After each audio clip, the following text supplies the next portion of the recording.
My name is Virtue Irozundu.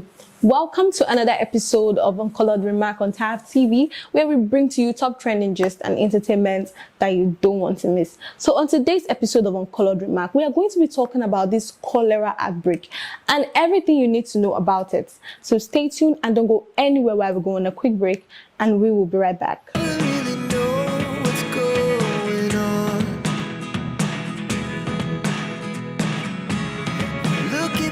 Sometimes like all you want to do is run. Hear me out, hear me out. Welcome back. Please like, share, subscribe, and hit the notification bell for more entertaining videos like this. So like I said, we are going to be talking about this disease, this cholera. Now, lots of people don't know where it is from or how it can be prevented, and some of us are scared of it, some of us are in panic, we do not really understand it. Okay, first of all, we need to understand that this is not the first time Nigeria is having a cholera outbreak. Ever since the outbreak in 1970, it has been happening. Even in 2021, Nigeria recorded over 3,500 deaths from cholera. So yes, it comes and it goes. Researchers have found out that this cholera disease or infection is always more serious during the rainy season. And okay, currently it started this early this year, and we have already recorded about 30 deaths, over 30 deaths now, and over 350 suspected cases of this cholera infection. And a lot of us are wondering, where is it coming from? How can we prevent something like this? Okay, first of all, lots of people think that cholera is something you can contact by handshake or hugging someone or kissing someone, but no, it is an infection of the intestine. So it most likely has to do with what you digest. If you digest contaminated food, contaminated water, or you come in contact with the feces of someone that has cholera, that increases your chances of contacting cholera. In fact, that exposes you to the disease, to the infection. Some of the symptoms are vomiting, stomach ache, stooling. When someone keeps stooling or someone keeps vomiting until the person loses strength. That is why whenever you're in a season where there is an outbreak of cholera, or you're in a city, you're in a state where cholera is prevalent, you have to make sure that if you see someone vomiting or you see someone stooling, it's necessary for you to get checked at the hospital. These days in Nigeria, everybody thinks everything is malaria. Once somebody feels sick or once someone starts vomiting, it's malaria. But no, when you start seeing some of these symptoms and signs, you need to get checked at the hospital. Doesn't mean that when you vomit or when you stool or when you purge or when you start feeling sick means it's automatically cholera. No. Currently, out of the 36 states in Nigeria, about 30 states have been affected by this cholera, and 30 people have died, and 15 people in Lagos have died from cholera. But then, it doesn't mean that once you vomit or once you stool, you start becoming scared that you have cholera. But it is necessary that you go get yourself checked at the hospital, because these are the common symptoms of cholera. How can we prevent ourselves from this cholera? How can we make sure that we at least reduce our chances of contacting cholera? Okay, now, first of all, we have to avoid contaminated food that you leave open, food that you're not sure of how it was prepared. You don't know whether the person that prepared the food did not, after defecating, they did not wash their hands properly, or maybe they have come in contact with the feces of someone that has cholera and they did not wash off properly, and they come to cook for you.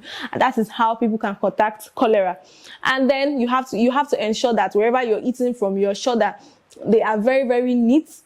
They take care of. In fact, it is best you prepare your own meals yourself, because only you can be certain about how your food is prepared. And then secondly, you should always wash your hands after coming out of the restroom. These are ways to reduce the increase of cholera in the country. Some people, when they go to the restroom, they won't wash their hands, they cook or they touch food, and that's how the food gets contaminated, and we expose people to this infection and increase the risk of people contracting this infection. Another way to avoid cholera is to avoid eating raw vegetables. Like when you buy vegetables from the market, like some people believe in herbs and the healing of herbs and all of that. Yes, it's true, but avoid eating it raw. Try to cook it at least to kill the germs on it, because if you go and pluck vegetables or buy from someone, you don't know how. Some people enter inside the bush and go and poo. So you can still enter inside that same bush and pluck vegetables and eat like that.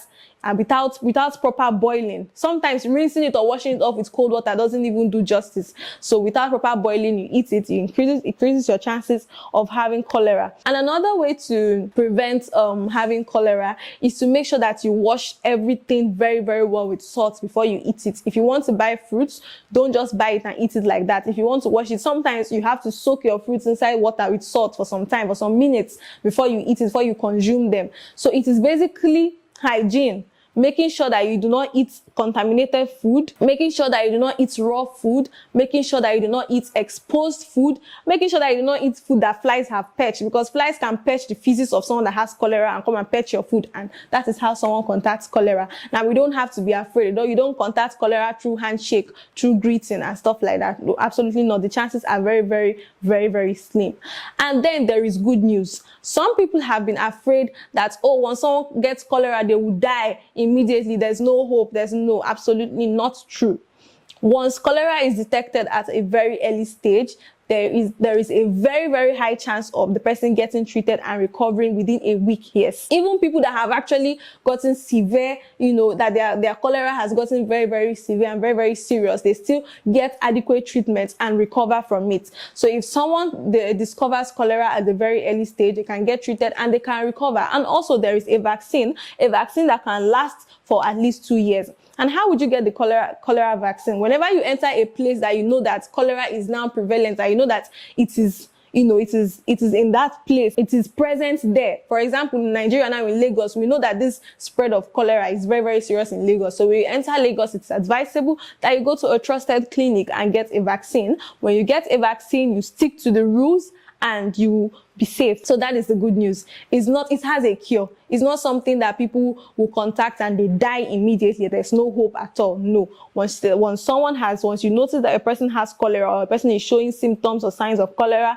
you take them to the hospital. They will give the person fluids and other things that will help the person regain whatever they must have lost from their body, from the constant stooling and purging and vomiting and all of that. And the person is going to be fine. That is why you do not ignore certain symptoms of cholera. All right, my dear viewers, I hope you've picked 1 or 2 things from this. Let me know your thoughts in the comment section. And please don't forget to like, share, subscribe, and hit the notification bell for more entertaining videos like this. Bye, and I'll see you in my next video. Look at me sometimes.